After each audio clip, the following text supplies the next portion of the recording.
दोस्तों ये है Maruti Swift VDI diesel car है ये। और इस कार में जो है दोस्तों स्टार्टिंग पे एक नॉइज़ है, एक आवाज़ है सर सर सर की, इस तरह की, जैसे कि ग्राइंडर चलता है इस तरह की आवाज़ है। तो वो आवाज़ हम सुनवाएंगे और बताएंगे कि किस चीज़ की आवाज़ है।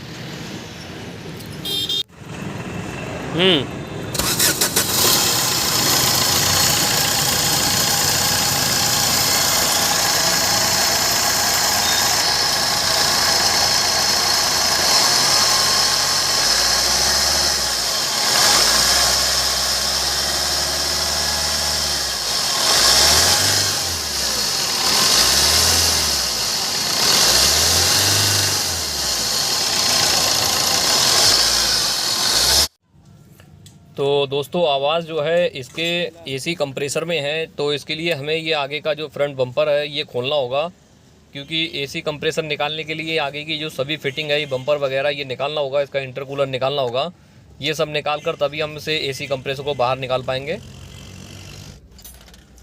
तो आप देख सकते हैं इसका बम्पर हमने खुलवा दिया है। और बम्पर खुलवाने के बाद में दोस्तों इसका जो ये इंटरकूलर है, इंटरकूलर को भी हटाना होगा। और इंटरकूलर हटाने के बाद में जो इसका AC कंप्रेसर है वो हम बाहर निकाल कर और फिर इसमें आपको दिखाएंगे कि AC कंप्रेसर में क्या चीज़ ख़राब हुई है और क्यों ये आवाज़ आ रही है।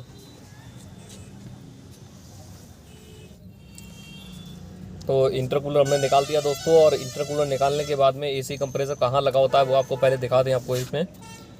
तो ये यहाँ पर आपको ये बेल्ट दिख रही है इसकी लगी हुई, पुली पर जो बेल्ट लगी हुई है। और नीचे की साइड में ये यहाँ पर सबसे नीचे की साइड में यहाँ पर लगा होता है, ये है इसका AC कंप्रेसर। तो AC कंप्रेसर की जो ये पुली है, पुली के अंदर एक बेरिंग होता है। बेरिंग के अंदर जो है उसका ग्रीस सूख गया है, इसकी वजह से ये सर सर की आवाज़ आ रही है। तो अभी हम इसको बेल्ट को उतारेंगे। बेल्ट उतारने पाने से और इसको ऊपर उठाना होता है एडजस्टर को, फिर बेल्ट जो है उतर जाती है, बेल्ट ढीली हो जाती है, बेल्ट को उतारना होता है। बेल्ट उतार कर फिर हम इसका AC कंप्रेसर खुलवाएंगे अभी।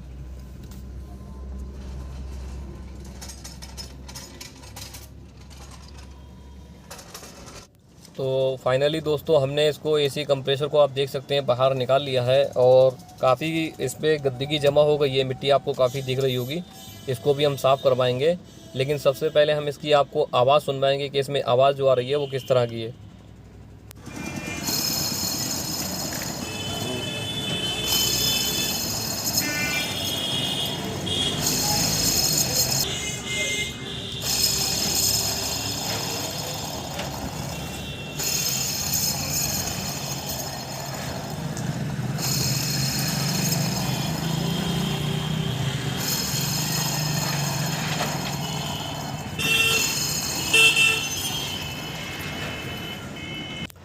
तो दोस्तों ये जो कंप्रेसर है अभी हमने इसको धो के साफ़ करके रेडी करवा लिया है। और इसका जो बैरिंग भी हमने चेंज करवा दिया। बैरिंग चेंज करने के लिए जो दोस्तों इसकी पुली हमें निकालना होती है। तो बैरिंग जो हमने निकलवाया, पुराना वाला बैरिंग यहाँ पर रखा हुआ है, पर ये हमने इसकी जो वीडियो है पूरा निकालने और बैठालने की नहीं दिखा पाए हैं। और वो वीडियो अगर आपको देखना है तो इसी वीडियो के एंड में थंबनेल पर आपको वीडियो मैं वो लगा कर दे दूँगा, वो आप उस पर क्लिक करके पूरा वीडियो देख सकते हैं। उस वीडियो में पूरा दिखाऊंगा मैंने कैसे बैरिंग को चेंज किया है और कैसे करके मतलब दूसरा नया बैरिंग लगवाया है। तो वो एक वीडियो पहले से ऑलरेडी मेरी यूट्यूब पे पड़ी हुई है, वो इस पर लिंक मैं दे दूँगा इसमें। और बाकी दोस्तों ये जो बैरिंग आप देख रहे हैं ये मेरे हाथ में, इसमें आवाज़ आपको सुनवा दूँ।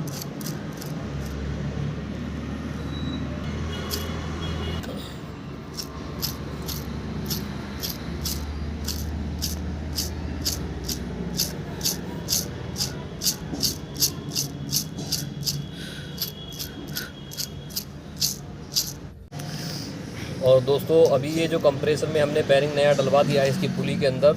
तो ये पुली जो है ये नट खोलकर और पुली को बाहर निकालना होता है। तो ये नट खोलने के बाद में पुली बाहर आ जाती है और पुली बाहर आने के बाद में इसका बैरिंग हम चेंज करवा देते हैं। तो अभी हमने बैरिंग तो चेंज करवा दिया है और अभी हम इसकी आवाज़ सुनवाते हैं आपको।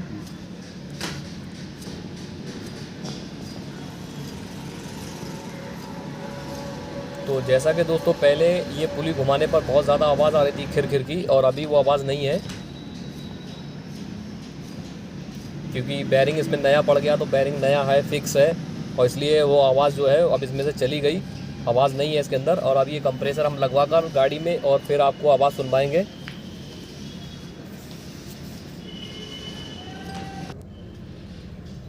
और दोस्तों एक चीज़ और, ये इसकी जो फ़ैन बेल्ट है, जो पुरानी वाली बेल्ट है, ये भी मेरे ख्याल से काफ़ी टाइम से नहीं चेंज करी गई है।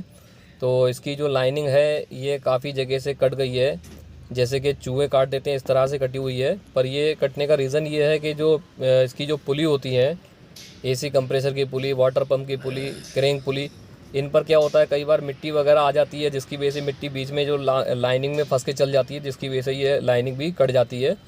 तो ये बेल्ट की लाइनिंग आप देख सकते हैं पूरी तरह से कट गई है, कई जगह से कट गई है ये। तो ये बेल्ट हम चेंज करेंगे और नई बेल्ट हमने मंगवा ली है अभी। ये पुरानी वाली बेल्ट को हम एक साइड में कर देते हैं और अभी नई वाली बेल्ट हमने मंगवा ली है, उसका नंबर भी आपको दिखाएंगे। तो ये जो बेल्ट है दोस्तों, ये हमने नई बेल्ट मंगवा ली है और ये फेनर कंपनी की बेल्ट है दोस्तों। इसका पार्ट नंबर यहाँ पर ये लिखा हुआ है 6PK 1323, ये लिखा हुआ है। तो ये इसका पार्ट नंबर है। और ये दोस्तों बेल्ट जो है फेनर कंपनी की बेल्ट है, ये यहाँ पर लिखा है फेनर। तो अच्छी चलती है और कम प्राइस में है, अच्छी बेल्ट है ये। तो अभी ये नई वाली बेल्ट हम इसमें लगवा देंगे गाड़ी में। और इसका कंप्रेसर का बेरिंग तो हमने चेंज करा ही दिया। और ये सभी काम कंप्लीट करने के बाद में इस गाड़ी को हम स्टार्ट करके और इसकी आवाज़, इसकी साउंड आपको सुनवाएंगे, क्योंकि पहले कैसी आवाज़ थी और अभी स्टार्ट करने के बाद में कैसी है।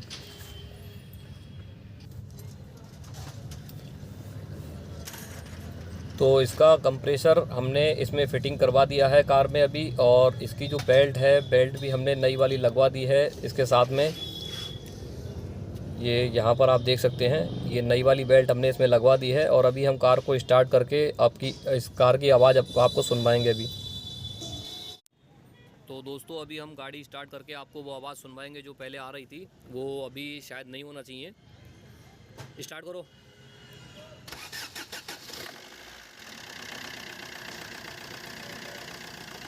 तो आप देख सकते हैं दोस्तों, गाड़ी स्टार्ट है अभी। और स्टार्ट होने के बाद में जो पहले चिड़चिड़ की जो आवाज़ आ रही थी, वो अभी इस टाइम पे नहीं है।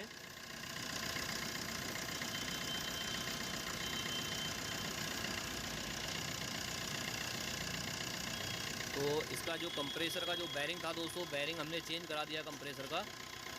और उसके बाद में जो आवाज़ थी, वो आवाज़ जो है चिड़चिड़ वाली, वो चली गई, क्योंकि बैरिंग इसका सूख गया था, जिसकी वजह से बैरिंग की आवाज़ आ रही थी वो।